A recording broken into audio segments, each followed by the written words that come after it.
সমান বিক্রয় মূল্য মাইনাস ক্রয় মূল্য। এটা সূত্রটা সবাইকে মনে রাখতে হয়।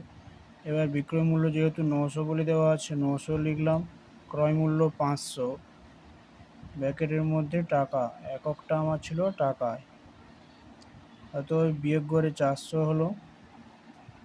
এবার কি বলে দেওয়া আছে না, লাভের হার চাইছে, অতএব লাভের হার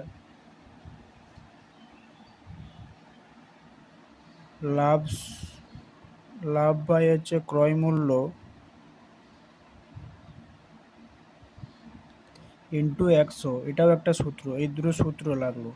এবার লাভ যেহেতু আমার বলে দিয়েছে 400 আর ক্রয় মূল্য 500 ছিল, ইন্টু 100 যেরকম ছিল সেরকম রাখলাম, 0 কেন, 5 দুগুণে 10, 500, অতএব